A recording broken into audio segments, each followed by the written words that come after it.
네, 저는 오늘 지혜로운 신앙생활이라는 제목으로 하나님 말씀을 증언하겠습니다. 일본의 도쿄 중심가에 보시면요, 100년의 역사를 자랑하는 제국 호텔이라는 이 자리 잡고 있습니다. 임페리얼 호텔이라고도 합니다. 이 호텔은요, 미국의 유명 건축가인 프랭크 로이드 라이트가 설계했는데요. 그 제자인 엔도 아라타의 지휘 아래 이 호텔을 짓는데 무려 11년이 걸렸다고 합니다. 근데 여러분, 이 호텔을 짓는 데 있어서 공사하는 가운데 많은 불평이 들려왔습니다. 왜냐하면 기초 공사만 하는데 무려 4년의 시간이 소요되었기 때문입니다. 그래서 돈과 시간 낭비가 너무 많다는 불평이었다는 겁니다. 그런데 1923년도 9월 1일입니다. 이 호텔 준공 기념 피로연을 준비하고 있을 때 그 유명한 동경 대지진이 일어납니다. 그때 동경에 있는 건물들의 3분의 2가 파괴되었는데 이 제국 호텔은요, 아주 작은 규모의 피해만 입었다고 합니다. 건재했다는 거예요. 그리고 1967년도에 한 번 더 대대적 레노베이션을 거친 후에 지금도 사랑받는 호텔로 사용되고 있다는 겁니다. 이것은 이제 기초 공사의 중요성을 문변적으로 보여주는 겁니다. 우리 성경 시편 3절에 이런 말씀이 있죠. 기초들이 무너지면 의로운 자가 무엇을 할 수 있으리요? 이런 말씀이 있습니다. 여러분, 오늘 본문에 나오는 이 스토리는요, 집을 짓는 두 사람의 이야기입니다. 어렵지 않은 내용입니다. 한 사람은 반석 위에 집을 지었고 또 한 사람은 흙 위에, 모래 위에 집을 지었습니다. 여러분, 기초는 보이지 않으니까 집이 완성된 후에는요, 사람들이 그 차이를 알아볼 수 없을 정도로 비슷했습니다. 두 집의 구조도, 창문도, 출입문도 다를 바가 없습니다. 근데 누가복음 본문에는요, 물살로 표현되어 있고, 마태복음 7장에 보시면 홍수와 바람으로, 그러니까 홍수와 바람이 두 집에 부딪히게 되니까 이 두 집의 현저한 차이가 드러납니다. 반석 위에 지어진 집은요, 그대로 서 있었지만 모래 위에 지어진 집은 여지없이 무너졌습니다. 여기에 이제 집을 짓는 두 사람의 극명한 차이가 존재합니다. 이것은 크리스찬들 가운데서도 이런 두 가지 유형이 있음을 우리에게 보여주는 겁니다. 그런데 흥미로운 것은요, 누가복음이나 마태복음에 보시면요, 이 말씀 앞에서 계속 두 가지 유형으로 나누고 있음을 보게 됩니다. 누가복음에서는 좋은 열매를 맺는 나무하고 못된 열매를 맺는 나무로 구별하고 있죠. 마태복음 7장에서는 두 개의 문, 좁은 문과 넓은 문, 이렇게 두 유형을 나누어 구분하고 있습니다. 한번 마태복음 7장 읽어보겠습니다. 7장 읽겠습니다. 시작. 너희는 좁은 문으로 들어가라. 멸망으로 인도하는 문은 넓고 그 길이 널찍하여 거기로 들어가는 자들이 많고, 생명으로 인도하는 문은 좁고 길이 협착하여 그것을 찾는 자들이 적으니라. 여기 보시면 좁은 문과 넓은 문이 나오죠. 또 멸망으로 인도하는 문이 있고 또 생명으로 인도하는 문이 나옵니다. 구분하고 있다는 거죠. 주님께서는요, 언제나 우리 앞에 이런 두 가지를 두시고 우리에게 선택하라고 하십니다. 그러니까 우리를 인격적으로 대우하시는 거예요. 그죠? 다만 뭘 선택하는가에 따른 그 결과와 책임은 전적으로 그걸 선택한 자에게 달려있는 겁니다. 어떻게 무서운 말씀이기도 합니다. 그래서 신명기에 이런 말씀이 있습니다. 30장에 이런 말씀이 있죠. 보라, 이날 생명과 복과 또 사망과 화를 내 앞에 두었다 말씀하시면서 내가 살기 위해서 생명을 택하라고 하신 겁니다. 살기 위해서. 여러분, 너희는 좁은 문으로 들어가. 따라하겠습니다. 시작. 너희는 좁은 문으로 들어가라. 여러분, 이 말씀을 오해하시면 안 돼요. 오해하시면 안 됩니다. 이 말씀은 구원의 문이 좁아서 들어가기 어렵다는 말이 아닙니다. 때로 사람들은요, 구원의 문이 어렵고 힘든 길로 평생 어떤 고행과 수련의 길로 잘못 생각합니다. 그런데 성경이 말씀하시는 구원은 믿음으로 받는 것이지 행위 문제가 아니죠. 구원은요, 오랫동안 수련을 통해서 어떤 경지에 도달해야 하는 것이 아닙니다. 여러분, 좁은 문, 좁은 길이란 뭐냐면 행위로 들어갈 수 있는 문이 아니라 주님께서 정해주신 한 가지 방법, 즉 믿음만으로 들어갈 수 있는 문이라는 뜻입니다. 그러니까 하나님께서는요, 구원해 주시는 유일한 분으로 오직 한 분 예수 그리스도를 정하셨습니다. 그리고 구원의 방법 역시 오직 믿음 한 가지만 주셨습니다. 그러니까 문이 하나밖에 없습니다. 길이 하나밖에 없다는 거죠. 그래서 좁은 문이고 좁은 길인 겁니다. 오해하지 마세요. 그죠? 여러분, 얼마 전에 미국의 한 쇼핑몰에서, 이게 얼마 안 된 얘기예요. 그죠? 얼마 안 됐습니다. 1월 17일 얘기니까요. 지난주입니다. 미국의 한 쇼핑몰에서요, 예수님께서 티셔츠 옷에 예수님께서 천국 가는 유일한 길입니다 라는 티셔츠를 입은 사람이요, 보안 경기대 제지를 받고 그것을 벗으라는 명령을 받았습니다. 어디서요? 북한에서? 미국에서요. 미국에서요. 그러니까 티셔츠에 보시면요, 여러 종교들이 나오죠. 그러니까 다른 종교들이 아니고 오직 예수님만이 천국 갈 수 있는 유일한 길이다 라는 그런 글이 새겨져 있는 옷입니다. 아니, 이런 일들이 미국에서 너무나 많이 일어나고 있습니다. 그러니까 미국은 더 이상 기독교가 아닌 거예요, 지금. 그죠? 어쨌든 구원의 문은요, 좁습니다. 좁아요. 이것은 구원받기 어렵다는 말이 아닙니다. 주께서는 누구든지 다 내 길로 오라고 하셨잖아요. 핵심은 그 문이 좁다는 겁니다. 좁다는 뜻은 한마디로 선택의 폭이 하나밖에 없다는 뜻입니다. 이게 중요한 거예요. 달리 선택의 폭이 없다는 말입니다. 우리에게는요, 예수 그리스도 외에 다른 문이 없고 다른 길이 없습니다. 사람들은요, 예수님 믿어서 구원받으려 성경 신자를 향해서 얘네들은 포용성이 없어, 배타적이야, 편협해, 이런 비난을 합니다. 근데 그 비난은요, 성경에 이미 기록되어 있습니다. 이미 요한복음 10장 이런 말씀이 있죠. 1절에 보시면 읽어볼까요? 시작. 진실로 진실로 내가 너희에게 이르노니 문을 통해 양 우리에 들어가지 아니하고 다른 길로 넘어가는 자 바로 그 자는 도둑이며 강도이나. 그러니까 주 예수님만이 유일한 구원의 문이신 거예요. 그죠? 그래서 주 예수님을 통하지 않고 천국에 가려는 어떤 노력이나 시도 다 헛된 겁니다. 헛된 거예요. 9절 읽습니다. 시작. 내가 문이니 누구든지 나를 통해 들어가면 구원을 받고 또 들어가고 나오며 꼴을 얻으리라. 그러니까 여러분, 주 예수 그리스도를 통과하는 것, 이곳이 바로 하늘 천국 가는 유일한 문이고 생명의 길인 겁니다. 그래서 하나밖에 없으니까 좁은 거예요. 여러분, 이 성경이 말하는 이 문, 이 길은요, 어떤 물리적인 것이 아닙니다. 인격적인 겁니다. 지저스, 예수님이십니다. 그분이, 그죠? 그래서 예수님 길로 가는 사람, 소수죠, 소수, 그죠? 소수입니다. 그래서 성경은 이렇게 말씀하십니다. 예수님 말씀하시기를 내가 곧 길이요 진리요 생명이니 나를 통하지 않고서는 아무도 아버지께 오지 못하니라. 내가 길이요, 유일한 길입니다. 그 좁은 거죠. 좁은 길인 겁니다. 예수님께서 문이시고 그분께서 길이라는 사실을 알고 그 안으로 들어간 사람이 구원받은 자들인 겁니다. 근데 여러분 생각해 보세요. 멸망으로 가는 길, 그러니까 지옥으로 가는 길은 아주 쉽습니다. 그냥 가만히 있으면 갈 수 있습니다. 그러니까 예수 그리스도만 안 믿으면 돼요. 그러니까 예수 그리스도만 안 믿으면 다른 무슨 일을 해도 지옥 갑니다. 예수 그리스도를 믿지 않고 교회에 다닐 수 있고요. 예수님 믿지 않고 신학 공부할 수 있고요. 예수님 믿지 않고 가난한 자를 도와주고 봉사할 수 있고요. 예수님 믿지 않고 교회 건물을 지을 수 있습니다.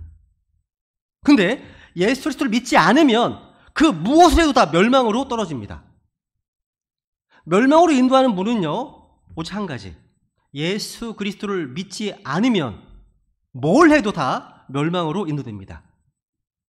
길이신 예수 그리스도가 아닌 다른 어떤 길을 잡아도 그 끝은 어디 연결되어 있다고요? 지옥과 연결되는 길인 겁니다. 그러니까 원하지 않아도 최종 종착역은 지옥인 겁니다. 잠언에 이런 말씀이 있죠. 어떤 길은 사람이 보기에 오르나 그곳의 끝은 사망에 이르리니라.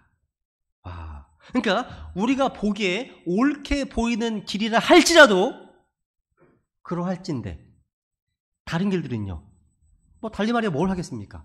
그죠? 사람의 모든 길은 다 멸망으로 통하고 사망의 길입니다. 어느 방향으로 달려도 지옥행입니다. 예수님 그 길이 아니라면. 그만큼 문이 넓고 브로드웨이, 그죠? 문이 넓고 길이 넓습니다. 많은 사람들이 그래 들어가고 있습니다.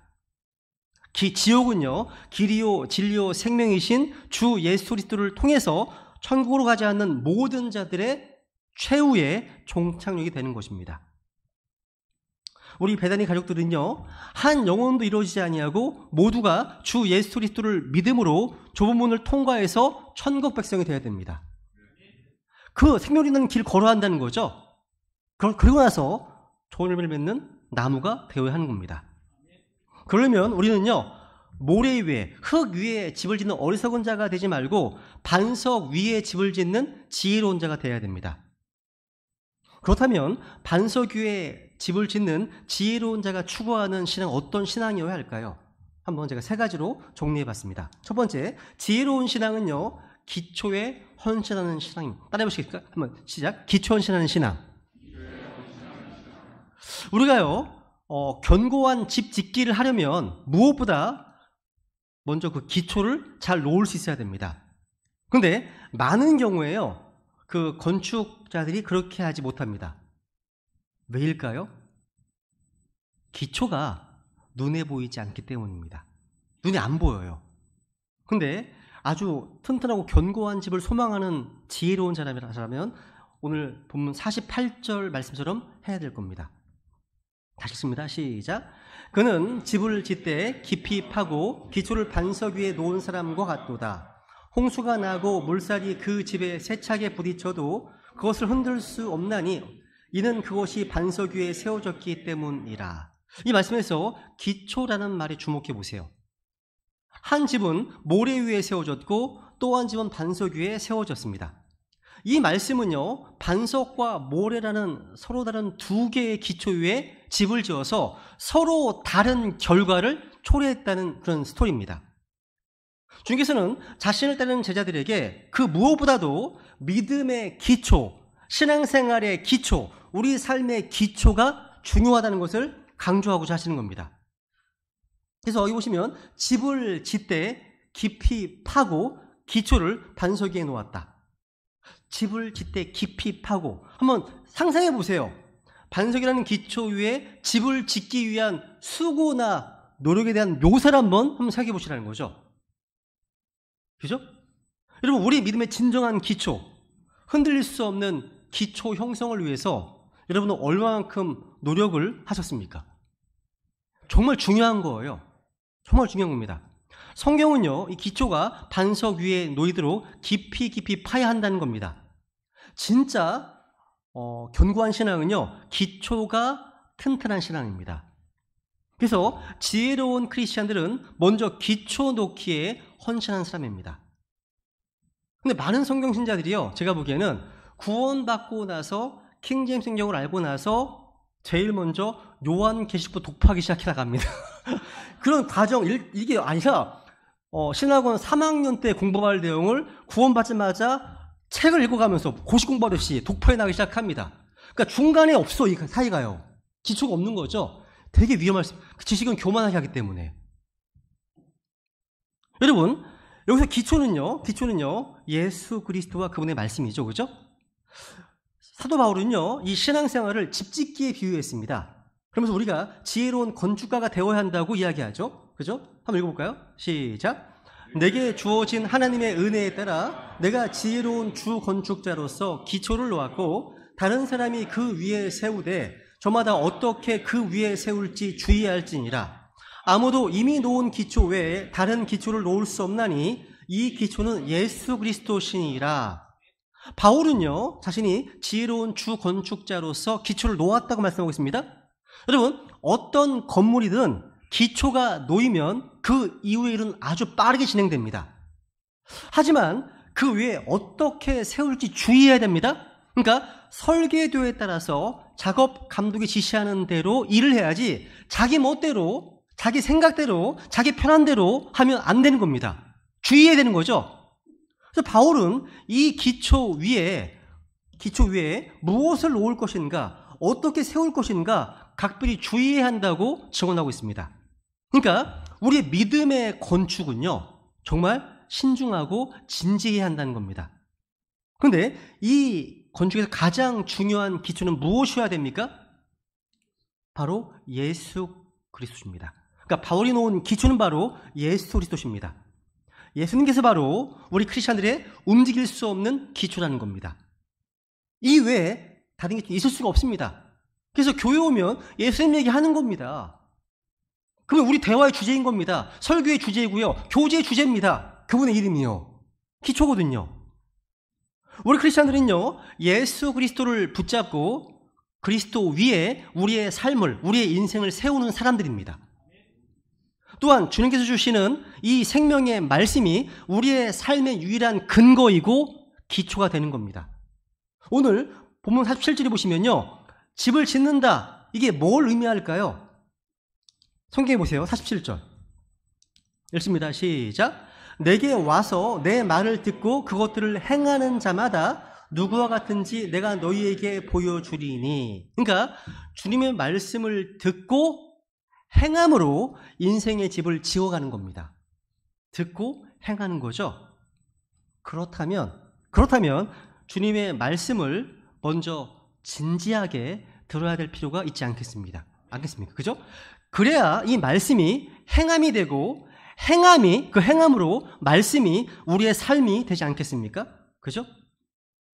여러분, 종교개혁의 5대 구호 중 하나가 솔라 스크립투라입니다. 오직 성경이었습니다. 따라해 보실까요? 오직 성경. 여러분, 마틴 루터는요, 당시 천주교회가 부패한 것이 성경에 대한 무지, 또 성경에 대한 불순종 때문이라고 봤습니다. 한마디로 신앙의 기초가 놓여있지 않은 그 터를 상실하고 있었던 겁니다. 그러니까 암흑시대가 되었죠. 그죠? 성경을 진지하게 읽고 또 스터디 연구하고 그대로 가르치며 사는 모습을 보기 어려웠던 겁니다. 그래서 개혁자들이 부르짖은 또 하나의 구호가 있어요. 이것은 바로 아드 폰테스입니다. 뜻은 근원으로 돌아가자라는 뜻입니다. 소스. 그러니까 당시에 사람들이 상실한 것은요, 믿음의 근원, 샘, 신앙의 샘, 곧 성경이었습니다. 그래서 종교개혁자들은요, 무엇보다 성경 연구를요, 중시했습니다.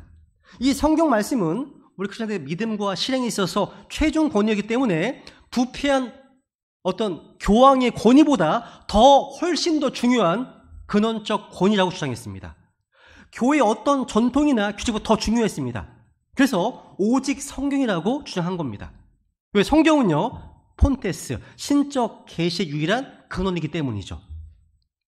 오늘 우리도요, 반석 위에 집을 지으려면 먼저 우리의 사상이나 어떤 선입견이나 자신의 주장을 내려놓고 예수 그리스도와 그분의 말씀으로 돌아가야 됩니다. 곧 그런데고 기초 되시는 예수 그리스도, 그분의 말씀을 더 깊이 파서 그 위에 우리의 삶을 세워야 한다는 거죠. 그죠? 두 번째로 지혜로운 신앙은요, 의지로 열매 맺는 신앙입니다. 따라해 보실까요? 의지로 열매 맺는 신앙. 여러분, 성경이 강조하는 신앙의 어떤 실체는요, 인격적인 겁니다. 그러니까 인격적인 신앙이란 뭘까요? 흔히 우리는요, 인격의 3요소를 지식과 감정과 의지라고 말합니다. 건강한 신앙은요, 이 3가지 요소를 균형 있게 적용하는 겁니다. 건강하지 못한 신앙은요, 이 3가지 요소 가운데 어느 하나가 결여되고 불균형한 겁니다. 여러분, 주님은 이런 불균형을 경계하십니다. 한번 본문 46절을 보세요. 46절 읽겠습니다. 시작. 너희는 주여 주여 하고 나를 부르면서도 어찌하여 내가 말하는 것들은 행하지 아니하느냐. 우선 주님께서 경계하신 불균형의 크리스찬 신앙인들에게는요, 예수님께서 주님이시다라는 지식은 분명히 있었습니다. 그죠? 예수님께서 주님이심을 아는 것은 정말 아주 중요합니다. 이것은 우리 믿음의 근거고 절대적으로 필요한 겁니다. 그런데 알기만 하는 것으로는 신앙의 열매를 기대할 수 없습니다. 야고보서 2장 19절도 볼까요? 19절. 내가 하나님이 계시는 줄 믿으니 그것은 잘하는 일이니라. 마귀들도 믿고 떠느니라. 여기서 보이시는 마귀들의 믿음은 무엇이겠습니까? 마귀들도요, 원갓, 한 하나님이라는 지식은 갖고 있다는 겁니다. 그런데 지식에 지나지 않는 믿음은 우리를 변화시키지 못합니다. 아까 본문에서요, 주여 주여 두 번씩 부르짖는 것을 보면요, 감정도 작동하고 있네요. 교회에서 주여 삼창 하잖아요. 주여 부르잖아요. 그죠? 감정 작동하고 있는 거예요. 그런데 그것만으로는 아직 열매 맺는 신앙의 자리에 이르지 못한 겁니다. 야고보서 2장에서도요, 마귀들도 하나님이 계신 줄 알고 믿고 떤다고 지적했습니다. 그러니까 지식과 함께 뭔가 감정도 작동하고 있었다는 거죠. 그럼 뭐가 문제입니까?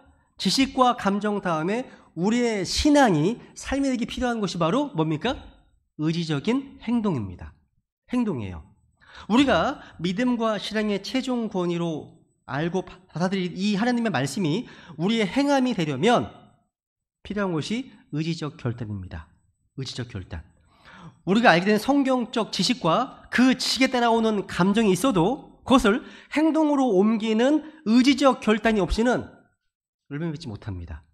그죠? 여러분, 물속에 빠져서 호적되는, 그래서 사경에 처한 사람에게요, 누군가 다가오면서 안심하십시오, 구조대원입니다 라고 말합니다. 그러면 구조대원이 왔구나 라는 지식과 이제 살았구나 라는 이런 안심의 감정도 중요합니다. 그런데 그 지식과 감정이 이 사람에게 희망을 주지 않겠습니까? 그죠? 그런데 그것만으로 구조되는 것은 아닙니다. 이 구명줄을 잡으십시오 라는 처방이 주어질 때 구조대원이 던진 그 줄을 잡는 의지적 행동이 그를 결정적으로 살리는 것이 아니겠습니까? 그죠? 그러니까 한 혼이 구원받는 데 있어서도요, 이 의지적 결단이 가장 중요한 요소라는 겁니다. 노아의 날 한번 생각해 보세요. 하나님은요, 그 당시 사람들에게 방주에 타라고 초대하셨습니다. 이것은 대홍수로부터의 구원이었고, 이것은 구원의 모형입니다. 그죠? 주님 말씀하시잖아요. 주님께서 노아에게 이르시되 너와 내 온 집은 방주로 들어오라. 주님께서 방주 안에 계시기 때문에 들어오라 하시네요. 노아와 그 가족들은요, 히브리서 11장에 보시면 믿음으로 응답했고 willingly, 의지적으로 기꺼이 순종해서 방주 안으로 들어갔습니다. 그런데 베드로서 3장 20절에 보시면요, 노아의 날일 동안 그 시대의 사람들을 오래 참고 기다리셨다라고 말씀하고 있습니다. 의의 선포자 노아가 전하는 말씀을 믿고 방주에 들어오기를 주님은 기다리셨습니다. 하나님께서는요, 그 혼들 모두 구원하기 원하시지만 그들의 구원은요, 자기의 선택과 의지에 달려있는 겁니다. 타야 되죠. 그죠? 문이 열려있는 동안 누구든지 들어올 수 있었지만 그들은 거부했고요. 그 결과 모두 대홍수로 멸망당했습니다. 그러니까 구원하는 믿음은요, 의지적인 결단과 선택이 반드시 포함되어 있어야 한단 말입니다. 여러분, 구원 관련해서는요, 모든 준비가 끝났습니다. 하나님께서는요, 십자가의 복음을 통해서 자신이 해야 될 몫을 다 하셨습니다. 우리 죄가 사면받고 구원받을 수 있는 길이 다 열려 있죠. 그죠? 그래서 누구든지 원하는 자는 구원받을 수 있게 되었습니다. 이제 의지적인 결단과 선택은 우리들 몫입니다. 공이 우리에게 넘어온 거예요. 그죠? 그래서 로마 1장 12절 읽어볼까요? 시작. 그분을 받아들인 자들, 곧 그분의 이름을 믿는 자들에게는 다 하나님의 아들들이 되는 권능을 그분께서 주셨으니. 리시브를 해야죠. 받아들여야 되죠. 그죠? 아주 오래전에요, 한 사형수가요, 대통령의 사면을 받았습니다. 그런데 이 사람은요, 그 사면을 거부했습니다.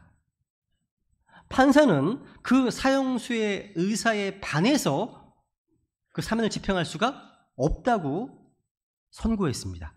결국 이 사람은 처형되었습니다. 그러니까 대통령은 사면하라고 했죠. 근데 그 사형수는 그 사면을 거절했습니다. 거부했다는 거죠.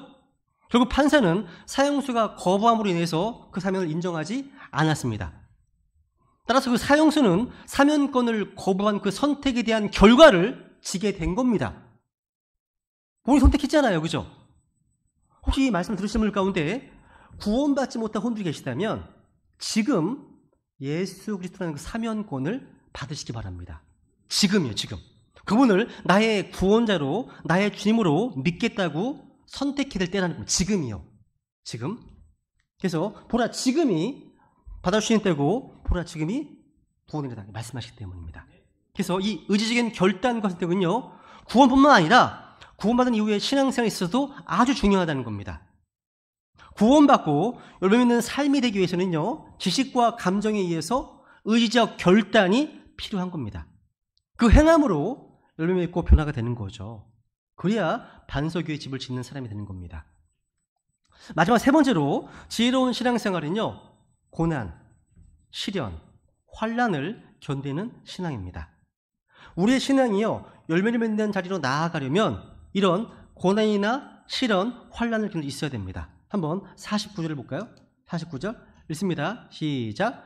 그러나 듣고 행하지 아니하는 자는 기초 없이 지은 사람과 같으니 물살이 그 집에 세차게 부딪힘에 즉시 그것이 무너져 그 집이 크게 파괴되었느니라 하시니라. 그러니까 의지적 행함으로 나아가지 못한 사람의 신앙은요, 이런 물살을 견디지 못한다는 겁니다. 마태복음에서는 아까 비가 내리고 홍수가 내리고 바람이 불었다고 얘기합니다. 비, 홍수, 바람. 한마디로 삼중고의 인생인 거예요. 삼중고의 인생. 이런 환란에서 자유로운 인생은 아무도 없습니다. 아무도 없습니다. 예수님을 믿어서 구원받은 성도도 예외는 아닙니다. 성경은요, 우리가 구원받았다고 해서 이런 삶의 환란에서 예외자가 된다고 말씀하지 않습니다. 제가 최근에 설교하는 중에 자주 반복해서 인용하는 말씀이 있죠. 이 말씀 마음에 새기면 좋겠습니다. 사도행전 14장 말씀인데요. 읽습니다. 시작. 제자들의 혼을 굳건하게 하며 믿음 안에 거하도록 그들을 권면하고 또 우리가 반드시 많은 환난을 거쳐 하나님의 왕국에 들어가야 하리라고 권면하더라. 여기서 바울이 권면하는 믿음이 어떤 믿음입니까? 환난을 견디는 믿음입니다. 그런 믿음으로 하나님의 왕국에 들어가기 합당한 자로 우리가 연단된다는 약속이죠. 한번 생각해 보세요. 우리 구원받은 크리스찬들은요, 앞으로 나타날 영광스러운 구원에 이를 때까지 이 세상 신 마귀가 주관하는 이 악한 현 세상에서 살아야 됩니다. 또한 그것도 이런 죄의 몸, 이 죄의 몸, 사망의 몸을 입고 살아야 됩니다. 우리는 세상 밖으로 나간 게 아니라 이 세상 속에서 살면서 세상의 빛과 세상의 소금으로 주 예수 그리스도를 증언하고 드러내야 됩니다. 우리 크리스천은요, 세상에 속하지는 않지만 세상에 살면서, 그러니까 not of the world 그리고 in the world입니다. 그죠? 세상에 살면서 세상에 동화되지 않고 세상을 사랑하지 않고 살아야 하기 때문에 많은 고난과 어려움이 있게 됩니다. 당연한 거예요. 어려움이요. 그러니까 우리의 신분이 하늘에 있기 때문에 우리는 이 세상에 미움을 받습니다. 우리 미워하는 겁니다. 신분이 다르기 때문에 이 세상에 평안할 수가 없습니다. 고달픈 겁니다. 그죠? 성경은 이렇게 말씀하시죠? 고린도서 4장을 보세요. 한번 17절 읽어볼까요? 시작. 이는 단지 잠시 존재하는 우리의 가벼운 고난이 우리를 위해 훨씬 더 뛰어나고 영원한 영광의 무거운 것을 이루기 때문이라. 여기 말씀해 보시면요, 구원받은 성도들이 영광의 무거운 것을 이루기 전에 뭐가 있다고 적어나오고 있습니까? 이 말씀이 서로 대조되는 것도 주목해 보세요. 고난, 영광, 또 잠시 존재하는 영원한, 또 가벼운, 또 무거움. 지금 대비되고 있죠, 뭔가. 그죠? 그러니까 우리가 받는 이 고난은요, 많은 것을 이룹니다. 성경은요, 우리가 받는 고난을요, 잠시 존재하는 가벼운 고난이랍니다. 우리는 고난이 무거워 죽겠는데 하나님께서 가볍답니다. 고난, 이렇게 말씀하시네요. 왜냐하면 우리가 받는 그 고난이요, 영원한 영광의 무거운 것을 이룬다고 하는데 그게 뭘까요? 우리가 그분과 함께 통치하는 겁니다. 그죠? 우리가 고난을 당하면 또한 그분과 함께 통치하리니. 우리가 왕과 제사장으로서 주님과 함께 통치하는 영광이요, 우리가 잠시 존재하는 우리 가벼운 고난에 대한 유업의 상속이고 보상이라는 거죠. 와, 대단한 거 아니에요? 아니, 한 10년 고생하고서 1000년 영혼에 대한 보상, 상급이 있다면 이게 엄청난 거 아닌가요? 그죠? 화무 12동도 아니고, 그죠? 그런 게 아니잖아요. 영원한 거잖아요, 지금, 그죠? 베드로전서 5장도 보세요, 5장 10절. 읽겠습니다. 시작. 그러나 모든 은혜의 하나님, 곧 그리스도 예수님을 통해 우리를 부르사 자신의 영원한 영광에 들어가게 하신 분께서 너희가 잠시 고난받은 뒤에 너희를 완전하게 하시고 굳게 세우시며 강하게 하시고 정착시키시리니. 하나님 우리를 부르십니다. 부르시고 나서 곧바로가 아닙니다. 곧바로가 아니라 잠시 고난받은 뒤에. 즉심이 얼마나 좋아요. 근데 잠시 고난받은 뒤에 그 다음에 완전하게 하시네요. 그러니까 우리를 구원으로 부르시고 하나님의 왕국 사이에, 그러니까 구원과 우리 영광 사이에 이 땅에 뭐가 있다는 거죠? 고난이 있다는 겁니다. 그래서 이건 자연스러운 겁니다. 당연한 거라는 겁니다. 어려움이 있다는 거죠. 그런데 오늘 본문에서는요, 그런 고난과 역경의 시련을 견딜 수 있느냐 하는 겁니다. 여러분의 삶에 있어서 경제적인 비바람이 몰아치고 또 내 삶의 근저를 흔들어버리는, 내 생존을 위협하는 폭풍 앞에서 어떤 모습이냐는 겁니다. 이게요. 이런 비바람 속에서도 단단하고 견고하게 서 있을 수 있는 이런 모습을 보여주고 있느냐는 겁니다. 여러분, 특별히 다이아몬드 감별사들이요, 다이아몬드가 진짜냐 가짜냐를 분별할 때 이렇게 한다고 합니다. 다이아몬드를 물속에 넣으면요, 넣는 순간 가짜 다이아몬드는 빛을 잃습니다. 그런데 진짜 다이아몬드는요, 수중에서도 찬란한 빛을 발휘한다고 하죠. 여러분, 고난과 역경 속에서도 빛을 발할 수 있는 신앙을 주님은 기대하시는 겁니다. 그러면 반석교의 집을 지어야 하겠죠. 그죠? 여러분, 조그만 어려움이 왔을 때 쉽게 포기하는 신앙은요, 처음부터 잘못된 겁니다. 그 신앙은 모래 위에 세워진 신앙이었음을 증명하는 겁니다. 그죠? 그러니까 본질적인 차이가 뭡니까? 기초의 차이라고 할 수 있습니다. 기초가 중요하다는 거예요. 중요하다는 겁니다. 여러분, 우리나라에요, 아까 일본 호텔 얘기했잖아요. 우리나라에도요, 롯데월드 타워의 건립, 이거 가보셨죠? 그죠? 여기 보시면요, 이것 때문에 우리나라가 세계 5위의 고층 건물을 소유하게 되었습니다. 123층, 그리고 555m. 뭐가 좋은 숫자가 아닌데, 그죠? 555m 규모의 건물로 거대한 수직 도시를 형성했습니다. 이게 10조 원 이상의 경제 가치를 창출한다고 이렇게 합니다. 근데 이 건물이 세워지기 위해서 진행된 공사 과정이 어떤 신문에 올라왔더라고요. 놀랍습니다. 이 타워의 무게를 지탱할 수 있는 거대한 안반층에 콘크리트 파일을 시공해서 지반을 보강하고 고강도 콘크리트 덩어리 기초공사했기 때문에, 기초를 시공했기 때문에 이 타워 건설이 가능했다고 하는 겁니다. 그러니까 롯데월드 이 타워의 무게는요, 서울 시민 전체를 합한 무게와 같다고 합니다. 근데 이 무게를 지탱하기 위해서 땅속 38m 깊이의 단단한 안반층에 직경 1m, 길이 30m의 콘크리트 파일 108개를 시공해서 건물을 세우는 것이 가능했다는 겁니다. 대단하지 않아요? 이런 거 보면, 우리나라 사람 대단한 것 같아요. 그죠? 근데, 보세요. 사도행전 20장에 보세요. 20장 보시면, 바울 사도가요, 에베소 교회 장로들을 이제 불러서 작별을 인사를 할 때, 마지막 유언과 같은 말씀을 건네는 장면이 나옵니다. 같이 읽습니다. 시작. 이제 형제들아, 이제 내가 너희를 하나님과 그분의 은혜의 말씀에 맡기노니 이 말씀은 너희를 든든히 세우고 거룩히 분별된 모든 자들 가운데서 너희에게 상속 유업을 줄 수 있느니라. 지금 바울이 그들을 어디에 맡긴다고 했습니까? 하나님의 말씀입니다. 하나님의 말씀입니다. 여러분, 우리는 하나님의 말씀으로 다시 태어났습니다. 우리는 하나님의 모든 말씀으로 삽니다. 우리는 하나님의 말씀으로 자라납니다. 우리는 하나님의 말씀으로 깨끗하게 되고 정결케 됩니다. 우리는 또 하나님의 말씀으로 위로를 받습니다. 또 우리는 하나님의 말씀으로 기도 응답을 받죠. 또 우리는요, 이 말씀이라는 영적 무기를 들고 영적 전쟁을 하고 있습니다.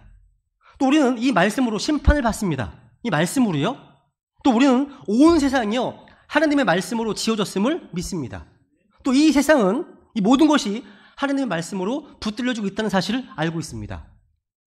그런데 여러분, 바울은 이 말씀에서 우리를 맡기는데 하나님과 그분의 은혜의 말씀에 맡긴다고 하고 있습니다.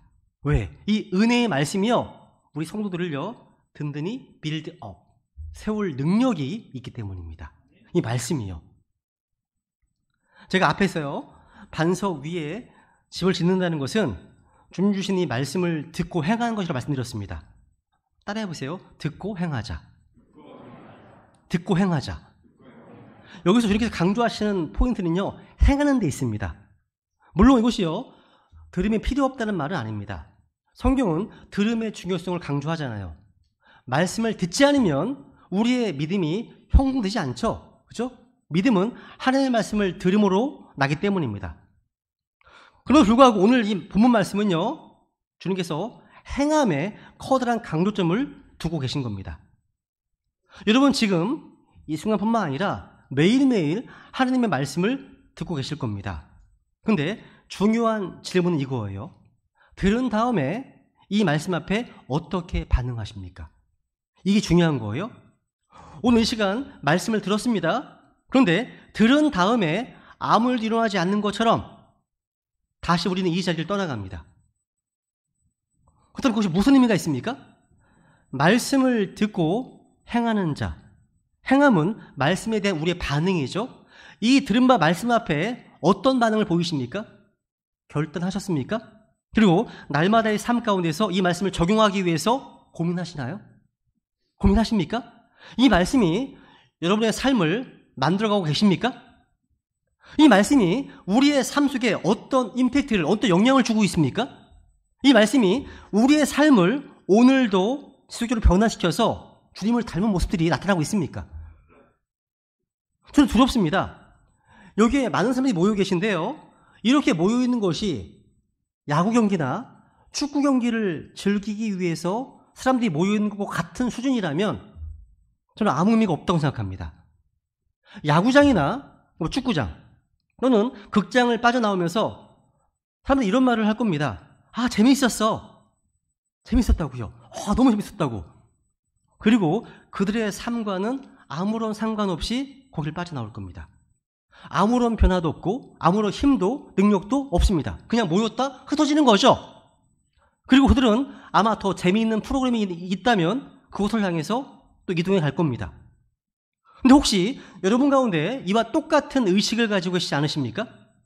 예배당에 나왔다가 이 교회 찬양이 있으면 괜찮네, 피아노가 너무 좋고 또 목사 설교가 안 졸리네, 재밌네 하면서 예배당을 빠져나갑니다. 설교하면서 은혜비 잘 들었습니다 하면 떠납니다. 그리고 아무 사건이 일어나지 않은 것처럼 빠져나갑니다. 이건 한 시간의 예배를 그냥 즐긴 겁니다. 즐긴 겁니다. 이게 무슨 의미가 있습니까? 그러고 나서 우리의 가정생활이 똑같습니다. 부부생활이 똑같습니다. 직장생활이 똑같습니다. 탐욕적입니다. 정욕적입니다. 사업하면서 사기치고 탈세합니다. 똑같습니다. 하나도 안 변했습니다. 그렇다면 이렇게 많은 사람들의 숫자가 무슨 의미가 있을까? 한번 생각해야 되는 겁니다. 우리는 이 기본적인 것부터 살펴봐야 됩니다. 내가 말씀 얼마나 많이 알고 있느냐, 그것보다 오늘 말씀 그대로요, 누구든지 이 말씀을 듣고 행하는 자를 주님께서 지혜롭다고 하셨습니다. 이것이 여러분의 삶이십니까? 이 말씀이요.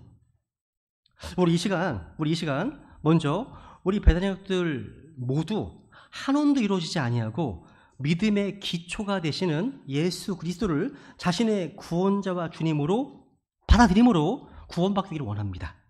또 구원받은 이후에는 주님 주시는 말씀을 듣고 행함으로 반석 위에 집을 짓는 지혜로운 신앙이 될 수 있도록, 그래서 우리의 가정이 변하고 또 직장이 변하고 또 학교가 변하고 인간관계가 변화되는 그런 변화가 일어나고 예수님을 닮은 모습들이 일어날 수 있도록 우리 다 같이 주님 앞에 기도하시면서 은혜를 구하겠습니다. 기도하시겠습니다.